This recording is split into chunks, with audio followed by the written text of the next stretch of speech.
இயேசுவே நன்றி. Hallelujah. Praise the Lord. Praise you, Jesus. Thank you, Jesus. உம ரத்தத்தால் எங்களுக்கு கழுவும் ஆண்டவரே, தூய்மையாக்கும் விடுதலை தாரும், அனைத்து மனக்கட்டு உடைக்கப்படுத்தும் ஆண்டவரே, bind and cast every unclean spirit, Father, mighty name of Jesus, we pray. Mother Mary, intercede for us. Hail Mary, full of grace, the Lord is with thee. Blessed are you amongst women, blessed is the fruit of thy womb, Jesus. Holy Mary, Mother of God, pray for us sinners, now and at the hour of our death. Amen. இன்னைக்கு திருப்பாடல் 133வது சங்கீர்த்தனம், அற்புதமான ஒரு சங்கீர்த்தனம். திருப்பாடல் 133ல 1வது வசனம் வாசிக்கிறீங்களா? சகோதரர் ஒன்றுபற்று வாழ்வது எத்துணை நன்று, எத்துணை இனியது. Amen. Praise the lord. Amen. Praise the lord. எத்துணை சகோதரர்கள் ஒன்றா வாழ்வது அப்படின்னு சொல்லி ஆண்டவர்கள் இதயத்தை இங்கே வெளிப்படுத்துகின்ற ஒரு சங்கீர்த்தனம். ஆனா நீங்க பிபிலியத்துல பார்த்தாவே பல சகோதரர்களுக்கு பிரச்சனைகள் தான் நம்ம வாசிச்சிருக்கோம். காயேன் ஆபேலுக்கு நடுவுல, லோத்து அப்ரஹாமுக்கு காசுனால பிரிவினை, யோசேப்போட சகோதரர்கள் வெறுத்து வெட்கின்ற அளவுக்கு செல்கின்றார்கள்.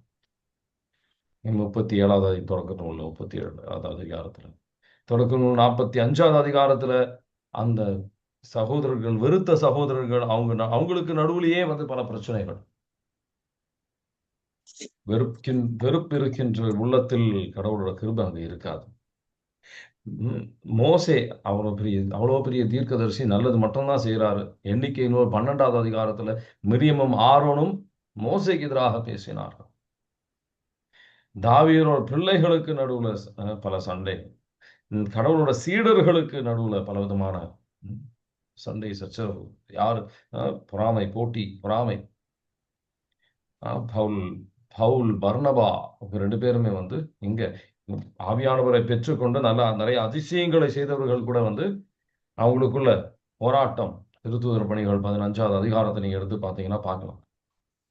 திருச்சபை ஒரு ஒன்றிப்புல தான் அது தொடங்குகின்றது. 2வது அதிகாரத்தில் நீங்க அதை பார்த்துருக்கீங்க. ஆனா பவுலோட கடிதங்கள் எழுதின கடிதங்களை பார்த்தீங்கன்னா பலவிதமான சண்டை சச்சரவுகள் திருச்சபைகளுக்குள்ளேயே. யூதர்கள் ஒரு இடத்துல இருந்து இன்னொரு இடத்துல செல்வது, ஜெருசலேம் நகரத்துக்கு செல்லும் போது அது நல்ல சந்தோஷமா இருக்கும். ஆனா சகோதர சகோதரிகள் அவங்க வீட்டுக்குள்ளதான் பல பிரச்சனைகள், பல வேதனைகள். ஒரே கடவுளை ஆராதிக்கின்றார்கள். அப்ரஹாம் வழியாக தான் எல்லாருமே வந்தாங்க. ஒரே ஒரு தகப்பன், எல்லாருமே அப்ரஹாம் வழியாக தான் வந்திருக்கிறாங்க. ஒரே ஒரு பாஷை தான், ஒரே ஒரு மொழி தான், ஒரே கடவுளை ஆராதித்தாங்க. ஒரே உடன்படிக்கை எல்லாருக்குமே, ஒரே ஒரு தேசம்தான் அவங்களுக்கு. ஆனா பல பிரிவினைகள்.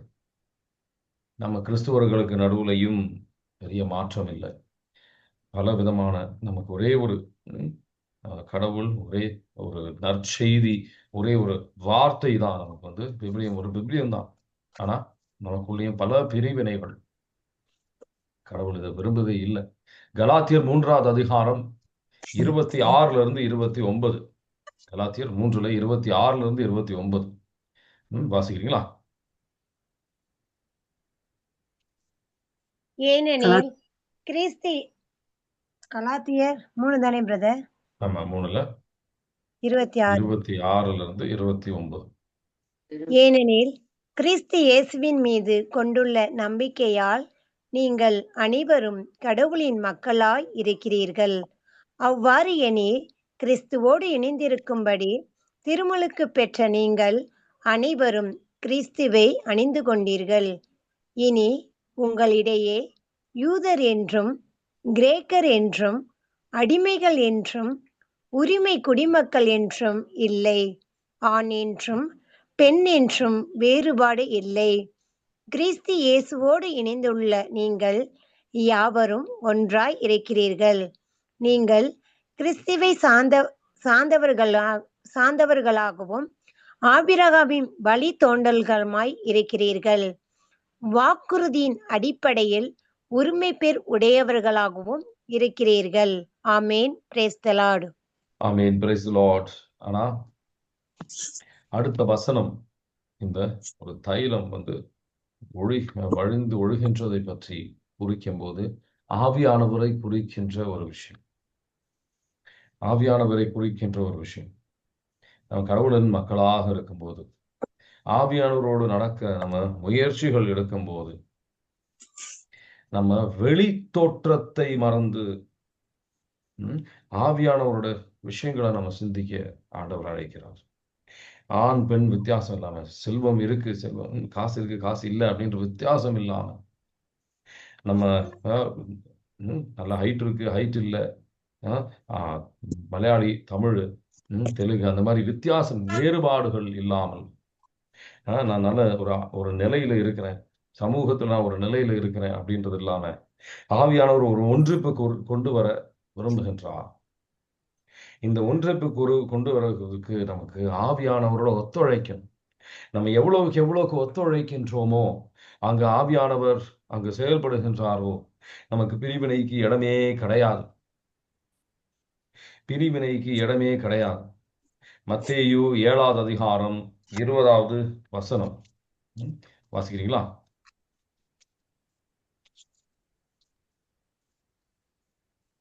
மத்தேயு 7:20.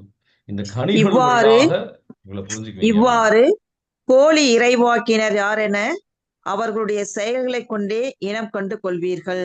ஆமேன். ஆமேன். அந்த கனிகளை வைத்து ஆவியானவர் இருக்கிறார்னா எப்படி இருக்கும்? எபேசியர் 4:3 வசனம். ஒரே ஆவியானவர் ஒரு ஒன்றிப்பின் ஆவி, நமக்குள்ள ஒரு ஒன்றிப்பு கொண்டு வருவார். எபேசியர் 4:3 வாசிக்கிறீங்களா? அமைதியுடன் இணைந்து வாழ்வது, அமைதியுடன் இணைந்து வாழ்ந்து தூய ஆவி அருளும் ஒருமைப்பாட்டை காத்துக்கொள்ள முழு முயற்சி செய்யுங்கள். ஆமேன். ஆமேன். அப்படியே 4வது வசனமும் வாசி. நீங்கள் ஒரே எதிர்நோக்கு கொண்டு வாழ அழைக்கப்பட்டிருக்கின்றீர்கள்.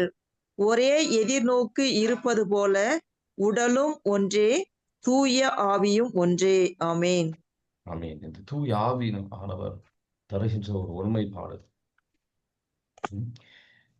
இந்த பலன் அப்படின்றது, இந்த கனி நம்ம ஒருத்தருமே தரணும் அப்படின்னு சொல்லி ஆண்டவர் விரும்புகின்றார். ஆனா அது நம்மளால, நம்ம சுய முயற்சினாலேயோ நம்ம சக்தினாலேயோ தர முடியாது.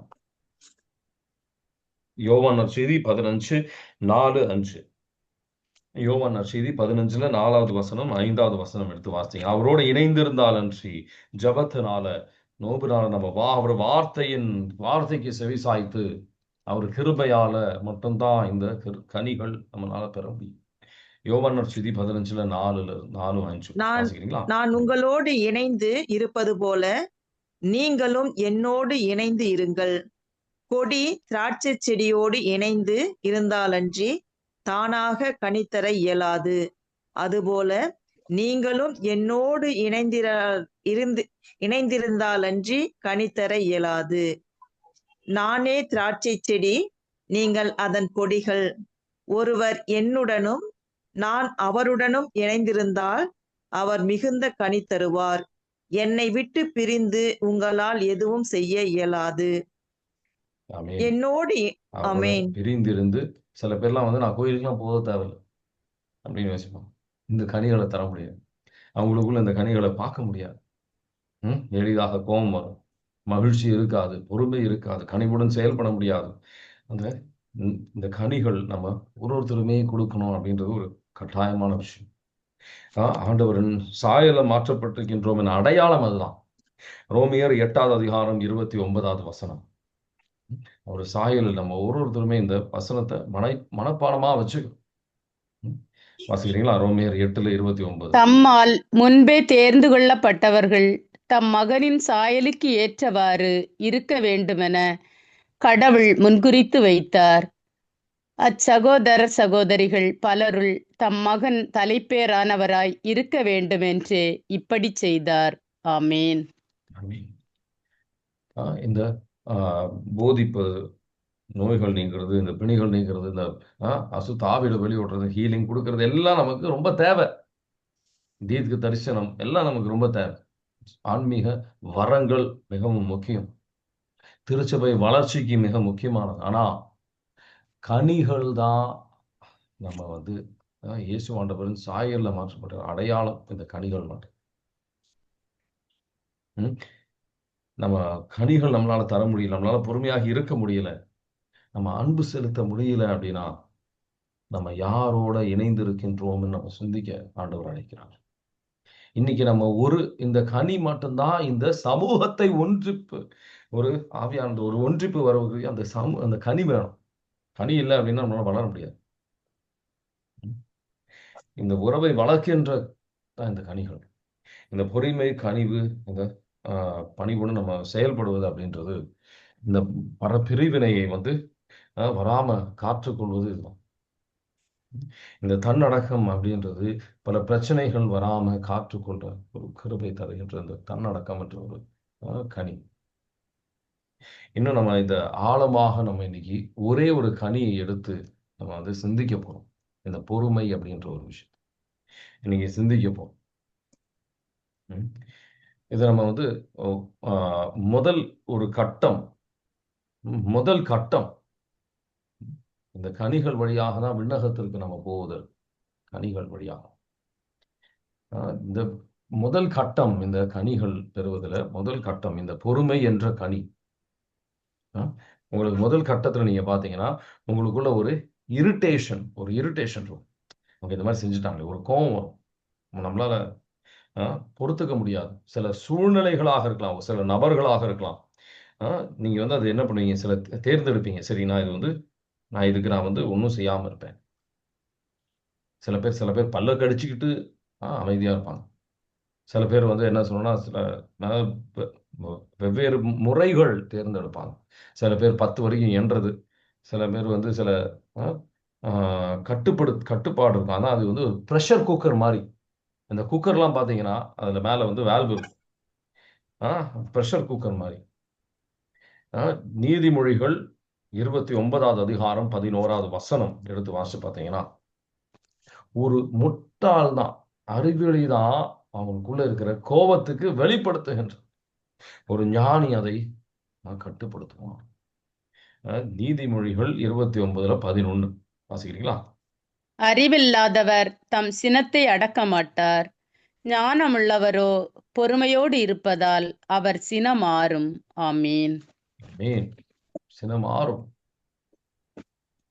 சில பேர் இது வந்து கட்டுப்படுத்துறது என்ன காரணம் அப்படின்னு பாத்தீங்கன்னா, அதோட விளைவுகள், அதனால வந்து வருகின்ற பிரச்சனைகளை யோசிச்சு அது கட்டுப்படுத்து. சில பேர் எப்படி அப்படின்னா, அது வந்து மற்றவங்க நம்மளை தப்பா நினைச்சுக்குவாங்க, சமூகத்திற்காக கட்டுப்படுத்துதல் இருக்கு. சில பேர் அப்படின்னு என்ன பாத்தீங்கன்னா, அது வந்து ஐயோ இது வந்து கோவப்படக்கூடாது அப்படின்ற ஒரு ஒரு மேலோட்டமான புரிதல். ஆனா இது எல்லாமே வந்து முதல் கட்டம் தான். ஒரு இரண்டாவது கட்டம் ஒண்ணு இருக்கு. லாங் சஃபரிங், இன்னும் அதிகமா நம்ம வேதனைகளை பொறுமையுடன் காற்றுக்கொள்கின்ற பல கஷ்டங்கள், வேதனைகள். சில பேர்லாம் பார்த்தீங்கன்னா எங்க சென்றாலும் அவங்களுக்கு கஷ்டமா இருக்கும். அவங்க வேலையில சென்றாலும் கஷ்டம், குடும்பத்திலையும் கஷ்டம். பல இடத்துல அவங்களுக்கு வந்து அந்த கசப்பு அவங்களுக்கு உள்ளத்துல அவங்க அனுமதிக்காம பொறுமையோடு அந்த எல்லா சூழ்நிலைகளும் ஆண்டவரின் கரத்திலிருந்து ஏற்றுக்கொண்டு அந்த நேரத்தில் இவங்க எப்படின்னா, 2வது கட்டத்திற்கு சென்றவர்கள் எப்படி அப்படின்னு பார்த்தீங்கன்னா, நான் வந்து கோவப்பட மாட்டேன் அப்படின்றது மட்டும் இல்லை. அது வந்து அது ரோமியருக்கு எழுதிய திருமுகம் 5வது அதிகாரம் 3-4 போட்ட மாதிரி, நான் இந்த ஒரு கஷ்டத்துல, வேதனையில நான் வந்து மகிழ்ச்சியோடு இருப்பேன். ரோமியர் 5வது அதிகாரம் 3-4 வாசிக்கிறீங்களா? அது மட்டுமல்ல, துன்பங்களை தாங்கிக் கொள்வதிலும் பெருமகிழ்ச்சி கொள்கிறோம். ஏனெனில் துன்பத்தால் மன உறுதியும், மன உறுதியால் தகைமையும், தகைமையால் எதிர்நோக்கும் விளையும் என அறிந்திருக்கிறோம். ஆமீன். ஆமீன். நம்ம மத்தியில இருக்கிற பிரச்சனை என்ன அப்படின்னு பாத்தீங்கன்னா, இந்த முதல் கட்டத்தை விட்டு 2வது கட்டத்திற்கு நம்ம போறது கிடையாது. துன்பத்தில் ஒரு மகிழ்ச்சி கிடையாது, துன்பம் முடியணும், நம்ம வந்து சந்தோஷமா இருக்கணும். இந்த உலக சந்தோஷத்தை தான் அதிகமா பார்த்துட்டு யோபின் ஒரு நல்ல ஒரு அற்புதமான ஒரு மிக முக்கியமான ஒரு எடுத்துக்காட்டு. ம். இதெல்லாம் வந்து இதெல்லாம் வந்து ஒரு கடமை அப்படின்ற ஒரு எண்ணத்தை விட்டுட்டு, நமக்கு இந்த காலகட்ட நமக்கு நமக்கு என்ன எண்ணம் அப்படின்னா, இந்த மாதிரி கஷ்டங்கள்லாம் யாரு தாங்க முடியும்? ஆதங்கம், உள்ளத்துல ஆதங்கம் தான் அதிகம். யாரால தாங்க முடியும்? நீங்க அத கேட்டுக்கிட்டே இருந்தீங்கன்னு வச்சுக்கோங்களேன், சின்ன பிரச்சனைய கூட உங்களால தாங்க முடியாத ஒரு எண்ணத்திற்கு, ஒரு சூழ்நிலைக்கு நீங்க வர ஆரம்பிச்சுருவீங்க. அந்த மாரி ஒரு நபரா மாறிடுவீங்க. என்னால எதையும் தாங்க ஆற்றல் அவர் எனக்கு தருவாரு. அப்படின்னு வந்து நம்ம சிந்திக்க சிந்திக்க, நீங்க ஆவியானவருக்கு இடம் குடுத்துட்டு இருக்கீங்க. எல்லாம் இதெல்லாம் தாங்க முடியாது. யாரால தாங்க முடியும்? அப்படின்ற எண்ணம் நமக்குள்ள பல பேருக்கு இருக்கு. எரேமியா 2வது அதிகாரம் 21வது வசனம். நான் நல்லது தான நட்டேன். நல்ல விஷயங்கள் தான் நமக்கு நல்ல வார்த்தைகளை கடவுள் குடுத்திருக்கிறாரு. அவர் தூய்மையான வார்த்தைகளை. ஆனா, அத நம்ம வந்து நம்ம உள்ளத்துல உள்வாங்கல. அத தியானிக்கல. அது நம்ம ஆழ உள்ளத்துல ஆழப்படல. அந்த கிருபைகளை நம்ம கடவுளிருந்து கேட்கல. இந்த உலக கிருபைகள் தான் நம்ம கேட்கிறோம். உலக ஆசீர்வாதங்கள் மட்டும் தான் கேட்கணும். ஆண்டவரே இந்த கஷ்டங்கள் மத்தியில் ம், உங்களுக்காக உங்க நாமத்திற்காக, உங்க சீடராக அழைக்கப்படுவதற்காக நான் வந்து ஒரு லாங் சஃபரிங் அப்படின்னு சொல்லுவாங்க. நல்ல நீண்ட பொறுமை இருக்கின்ற நபராக என்னை மாற்ற ஆண்டவரே. அந்த மாதிரி ஜெபி. ஜெரேமியா 2:21 வாசிக்கிறீங்களா? முற்றிலும் நல்ல கிளையினின்று உயர் இன திராட்சை செடியாய் உன்னை நட்டு வைத்தேன். நீ கெட்டுப் போய் தரங்கெட்ட காட்டு திராட்சை செடியாய் மாறியது எப்படி? ஆமென். ஆமென். 3வது கட்டம். இந்த பொறுமையிலேயே 3வது ஒரு கட்டம். அது எப்படின்னா, இது எல்லாமே நமக்கு தேவை. இது ஒண்ணு வேணாம், ஒண்ணு வேண்டாம் அப்படி இல்ல. நம்ம எல்லாமே வந்து நமக்கு எல்லாமே இருக்கணும். 3வது ஒரு கட்டம் பார்த்தீங்கன்னா, பொறுமை வந்து அந்த அந்த நபர பொறுத்துக் கொள்வது அப்படின்றது மட்டும் இல்ல. ம். அந்த நபர புரிந்து கொள்கின்ற ஒரு எண்ணத்திற்கு நம்ம வருகின்றோம். அந்த நபர் ஏன் இந்த மாரி சிந்திச்சிருப்பார்? அப்படின்ற ஒரு எண்ணத்திற்கு நம்ம வருகிறோம். அத பல்ல கடிக்கிறது அப்படின்றது இல்ல. இந்த ஒரு சூழ்நிலை எப்படின்னா, பல்ல கடிச்சு எப்படியாவது இத வந்து நம்ம பொறுத்துக்கணும்ன்றது இல்ல. அ எப்படி இயேசு ஆண்டவர் சிலுவையில இருந்து அவங்க என்ன செய்றாங்க? அவங்க தெரியல ஆண்டவரே மன்னியும். ஆண்டவர் வந்து அந்த பரிசேயர்களை, சதுசேயர்களை பார்த்து சொல்ற விஷயம். பாவத்தின் ஆழமான கட்டுல சாத்தான் அவங்களை ஏமாற்றிருக்கிறாங்க. அவங்க நரகத்திற்கு சென்று கொண்டிருக்கின்றார்கள் அப்படின்னு புரிந்து கொண்டு அவர் மன்னிக்கின்றார். நம்மள மாரி வந்து குறைவுகள் இருக்கின்ற நபர் தான் நம்மளோட நமக்கு எதிராக இந்த தவறுகளை செய்றாங்க அப்படின்னு சொல்லி புரிந்து கொள்ள ஆண்டவர் அழைக்கிறார். நம்மள மாரி நமக்குள்ளேயும் பல குறைகள் அவங்களும் வந்து நமக்கு தெரியாம செய்றாங்க ஆண்டவரே.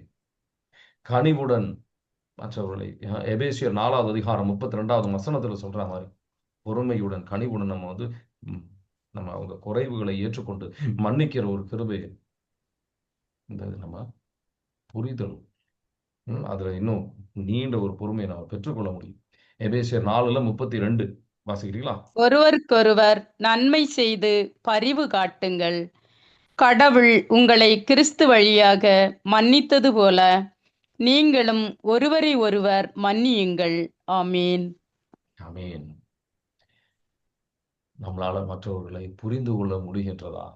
நம்ம என்ன எதிர்பார்க்கிறோம் அப்படின்னா, மத்தவங்க நம்மள புரிஞ்சுக்கணும் அப்படின்னு தான் நம்ம யோசிக்கிறோம். நம்ம வந்து யாரையும் புரிஞ்சுக்கிறதுக்கு தயாரா இல்ல. நம்ம எப்போ வந்து ஆவியானவர் நமக்குள்ள இருந்தார் அப்படின்னா, நம்ம மற்றவர்களை கனிவுடன் புரிந்து கொள்ள முயற்சிகள் எடுப்போம். முயற்சிகள் எடுப்போம். ஆவியானவர் இருக்கின்ற அடையாளம் அது. ஐயோ! நான் பாவம். எனக்கு எல்லாரும் எனக்கு எதிரா இந்த மாரி செயல்படுறாங்க. அப்படின்னு நம்மளையே பத்தி அ ஒரு செல்ஃப் பிட்டி நம்மளையே பத்தி நம்ம பரிதாபப்பட்டு வாழ்றதுக்கு கடவுள் அழைக்கிறார். மற்றவர்களை சிந்திக்க கடவுள் அழைக்கிறார். எப்போ நம்ம நம்மள பத்தி மட்டும் தான் நம்ம சிந்திக்கின்ற ஒரு மனப்பான்மை நமக்கு இருக்கு. மற்றவங்கள பத்தி நம்மளால சிந்திக்க முடியல அப்படின்னா, நமக்கு பல நேரத்துல இது தெரியாது. இது பல பேருக்கு தெரியாது. அது ஒரு ஆணவத்தின் அடையாளம். சுயநலத்தின் அடையாளம். பல பேருக்கு இது தெரியல. இது ஒரு சுயநலத்தின் அடையாளம். இது சாத்தானின் ஒரு மிக முக்கியமான ஒரு செயல். ஹெப்ரியர் இல்ல சாரி ஏசாயா 14வது அதிகாரம் 12ல இருந்து 15 வரைக்கும் எடுத்து வாசிங்கன்னா, நான் ம், இந்த நான் அப்படின்ற ஒரு எண்ணத்திலேயே அவன் வாழ்ந்துகிட்டு இருப்பான். ஏசாயா 14வது அதிகாரம் 12ல இருந்து 13 15 வரைக்கும் வாசிக்கிறீங்களா? வைகரை வைகரை புதல்வன ஆகிய விடிவெள்ளியே, வானத்திலிருந்து நீ வீழ்ந்தாயோ? மக்களினங்களை வலிமை குன்றச் செய்தவனே, வெட்டப்பட்டு தரையில் விழுந்தாயே. நான் விண்ணுலகிற்கு ஏறிச் செல்வேன். இறைவனுடைய விண்மீன்களுக்கு மேலாக உயரத்தில் என் அரியணையை ஏற்படுத்தினேன். வடபுறத்து எல்லைப் பகுதியிலுள்ள பேரவை மலை மேல் வீற்றிருப்பேன். ஆமீன். ஆமென். சாத்தான் செய்த மிகப்பெரிய ஒரு தவறு என்ன அப்படின்னு பார்த்தீங்கன்னா, அவன் வந்து நான் யாருக்கும் பணிவிடை செய்ய மாட்டேன். எப்படி விண்ணக தந்தைக்கு ஒரு பணிவிடை கிடைக்குதோ அது மாதிரி எல்லாரும் நான் எதிர்பார்க்குற மாதிரி எனக்கு பணிவிடை செய்யணும். நம்ம மற்றவங்களை பத்தி அவங்க ஏன் இந்த மாதிரி செய்யறாங்க, அவங்க தெரியாம செஞ்சிருப்பாங்கன்ற ஒரு எண்ணமே நமக்கு வராது.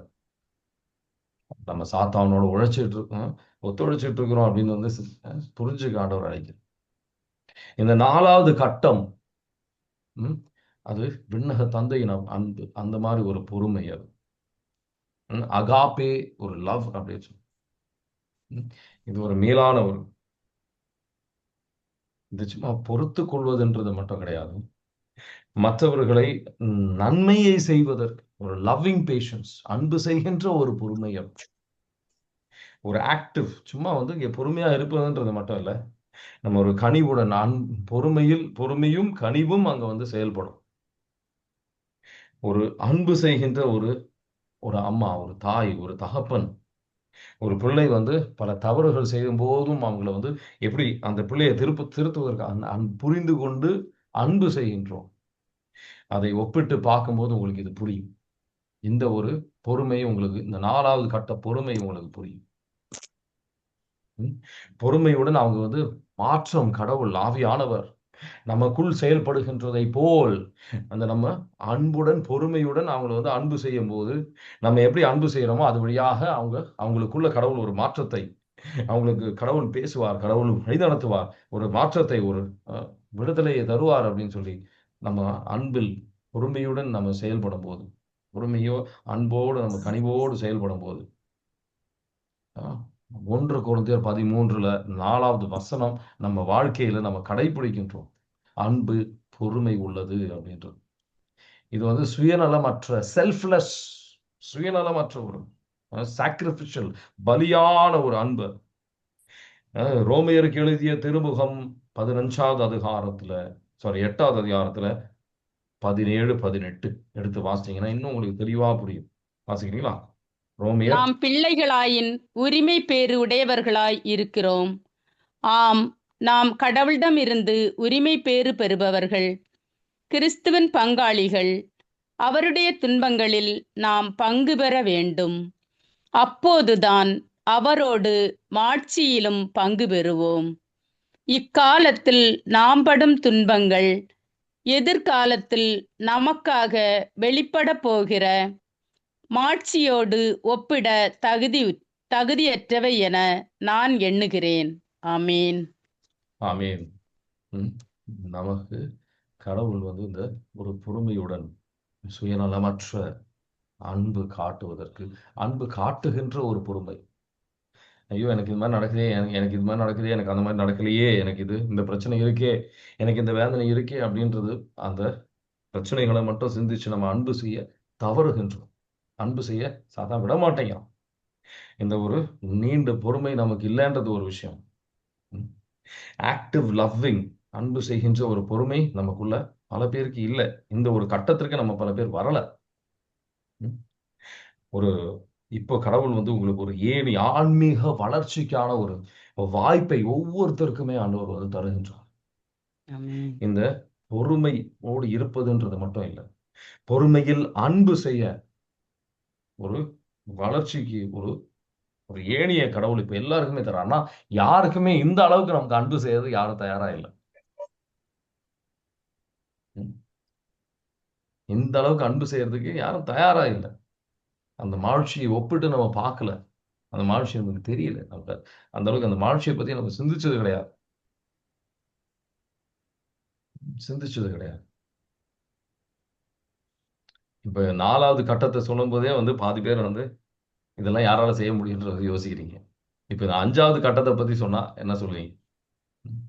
இயேசுவாண்டவர் கெத்செமனே தோட்டத்துல என்ன சொல்றாரு? ஆண்டவரே, என் விருப்பம் அல்ல, உங்க திருவுளமே நிறைவேறட்டும். அந்த அளவுக்கு ஒரு பொறுமைக்கு வருவதற்கு நம்ம தயாரா இருக்கிறோமா?